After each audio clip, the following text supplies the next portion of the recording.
Hello viewers, मैं हैरान हूँ कि अभी तक आप मुझसे ये क्वेश्चन पूछ रहे हैं कि मैम कहाँ से स्टार्ट करें। तो मुझे मजबूरी में ये वीडियो बनानी पड़ रही है जिसमें मैंने सारे मार्क्स जो चैप्टर के साथ एसोसिएटेड है उनको डिक्रीजिंग ऑर्डर में बनाया है। अब देखना ही है कि आपकी कैपेबिलिटी कितनी है, आप कहाँ से लेकर कहाँ तक कर सकते हैं। मैंने डिक्रीजिंग ऑर्डर में बनाया, मीन सबसे मैक्सिमम मार्क्स वाले जो है वो चैप्टर्स ऊपर हैं। अब उनमें से जो चैप्टर्स आप स्किप करोगे तो आपको आगे वाले कॉन्टिन्यूएशन में लेने पड़ेंगे। सो अकॉर्डिंग टू मी जो सबसे ज्यादा मार्क्स चैप्टर कैरी करेगा, और वो आप में से बहुत सारे स्टूडेंट्स ने ऑलरेडी किया है, नहीं किया तो और अच्छे से कर लीजिए, स्टैटिस्टिक्स, जिसमें आपका मीन, मीडियन, क्वार्टाइल, हिस्टोग्राम, ओजेव और मोड बनाना, मोड निकालना, यहां तक के सारा आएगा। स्टैटिस्टिक्स ये 14 to 15 मार्क्स कैरी कर रहा है, तो आपको मीन, मीडियन, मॉड के सारे मेथड्स अच्छे से करने हैं अलॉन्ग विद उनके ग्राफ्स।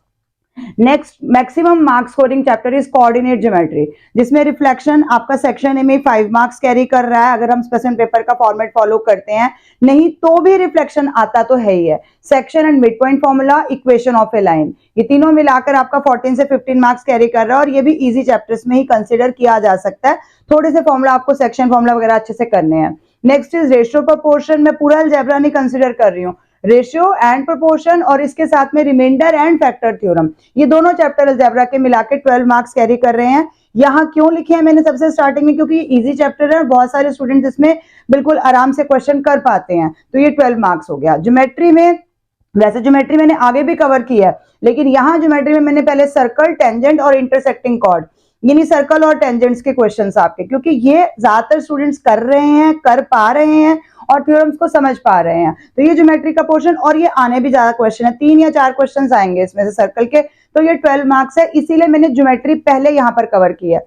अगर आप सिर्फ ये 4 चैप्टर्स नहीं है, बेसिकली ये यूनिट्स हैं, तो भी आपके मोर देन 50 मार्क्स बन रहे हैं, यानी कि पासिंग मार्क्स के लिए तो इतने चैप्टर्स भी बहुत हैं। लेकिन क्योंकि इनमें से कुछ चैप्टर्स ऐसे होंगे या कुछ क्वेश्चंस ऐसे होंगे जो थोड़े ट्रिकी होंगे, तो आपको थोड़ा नीचे जाना पड़ेगा, यानी ट्रिग्नोमेट्री। अब ट्रिग्नोमेट्रिकल आइडेंटिटीज और हाइट एंड डिस्टेंस मिलाकर फिर से आपका 10 to 11 मार्क कैरी कर रहा है, तो अगर जिनके ट्रिग्नोमेट्री के या हाइट एंड डिस्टेंस क्वेश्चन अच्छा कर पाते हैं तो भी आप ये ट्रिग्नोमेट्री कर लीजिए। Next is mensuration, surface area and volume of a cylinder, cone, sphere और इनके कॉम्बिनेशंस जो हम करते हैं, तो मेंसुरेशन में ये भी आपका 8 to 9 मार्क कैरी कर रहा है। वो स्टूडेंट जो फॉर्मूला अच्छे से कर पाते हैं, कॉम्प्रीहेंड कर पाते हैं, तो वो मेंसुरेशन जरूर ऑप्ट करें।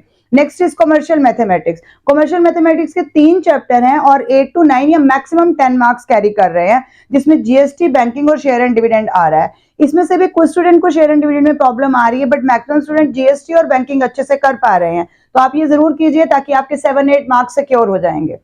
Next is quadratic equation and solving word problems, तो ये इजी चैप्टर है, बहुत बार आपने किया हुआ है, यूटी से करते आ रहे हैं, तो 7 to 8 मार्क्स ये भी कैरी कर रहा है, जिसमें से क्वाड्रेटिक इक्वेशंस तो हर कोई कर लेगा। वर्ड प्रॉब्लम डिपेंड करती है कि एग्जामिनर किस टाइप की वर्ड प्रॉब्लम आपको देगा, अगर आपने की हुई है तो आप कॉम्प्रीहेंड कर सकते हैं। 7 to 8 मार्क्स कैरी कर रहा है ये चैप्टर भी। नेक्स्ट इज लीनियर इनइक्वेशन और मैट्रिसेस, ये हर स्टूडेंट इजीली कर पाएगा, तो ये 6 मार्क्स भी आप इजीली अपने सिक्योर कर सकते हैं। नेक्स्ट इज एपीजीपी, अगेन आपका 6 से ज्यादा भी जा सकता है, 6 to 7 भी जा सकता है, तो 6 और 7 मार्क्स आपके कैरी कर रहा है ये एपी और जीपी, ये भी कर सकते हैं। कुछ है, मैंने इनकी वीडियोस भी डाल दी हुई हैं। ज्योमेट्री में अब जो बचा हुआ पोर्शन है, ज्योमेट्री वैसे मैं ऑलरेडी कवर कर चुकी हूँ, लेकिन इसमें सिमिलैरिटी, कंस्ट्रक्शन और लोसाई, जिसमें ज्यादातर स्टूडेंट्स को प्रॉब्लम आ रही है, बट वो 10 मार्क्स कैरी कर रहा है, तो गुड स्टूडेंट्स को तो मैं यही बोलूंगी कि उनको तो ये करना ही करना है। सिमिलैरिटी की मैं अभी आपके साथ रिसेंटली एक वीडियो बना के शेयर भी करूंगी, क्योंकि बहुत सारे स्टूडेंट्स को इसमें प्रॉब्लम आ रही है, बट ये 10 मार्क्स कैरी कर रहा है, इसलिए हम इसको इग्नोर नहीं कर सकते हैं। लास्ट आता है प्रोबेबिलिटी, ये आपका 4 मार्क्स का है। अब मैंने आपके कहने से ये डिक्रीजिंग ऑर्डर में लगा दी है, लेकिन इसको हम ऐसे नहीं मान के चल सकते कि हाँ जी ये पत्थर की लकीर होगी, मैम ने 8 का है तो 8 ही आएंगे, ऐसा कुछ नहीं है। वो एक भी क्वेश्चन अगर शिफ्ट कर देंगे, एक क्वेश्चन जो 2 मार्क का है वो 4 मार्क में चला गया, या एक क्वेश्चन को किसी और चैप्टर से उठा लिया उसकी बजाय, तो ये मार्क्स थोड़ा सा चेंज हो जाएंगे, तो पैनिक नहीं होना, इसीलिए मैंने आपको दिया है। अब अपनी कैपेबिलिटी देखिए कि आपको सिर्फ पास होना है, 50% लाना है, 60% लाना है या सेंटम लाना है, उसके अकॉर्डिंगली चैप्टर्स करते जाइए। अभी भी टाइम है, अभी भी सेव कीजिए उसको, टाइम को यूटिलाइज कीजिए। Now coming to section A means वो चैप्टर्स जो प्रोबेबिलिटी है कि वो आपके सेक्शन है यानी कंपल्सरी में आएंगे, इट मींस आपको वो चैप्टर्स तो करने ही हैं। ग्रुप बी के लिए हम प्रेडिक्ट नहीं कर सकते कि कौन सा चैप्टर किसके साथ पेयर बना के आएगा, बट फिर भी आप क्वेश्चन पेपर को फॉलो कीजिए क्योंकि कुछ क्वेश्चंस के पेयर आपको सेम मिलेंगे लेकिन कुछ के सेम नहीं भी होंगे, डिसिमिलरिटी भी होगी। तो एमसीक्यू तो आपको पता है सारे चैप्टर्स में से आएंगे, बट इसके अलावा रिफ्लेक्शन का 5 मार्क्स का क्वेश्चन जो है वो कवर सेक्शन ए में हो रहा है। कोऑर्डिनेट ज्योमेट्री 4 मार्क्स की सेक्शन ए में आ रही है। Remainder factor theorem 4 marks section A compulsory में कवर हो रहा है।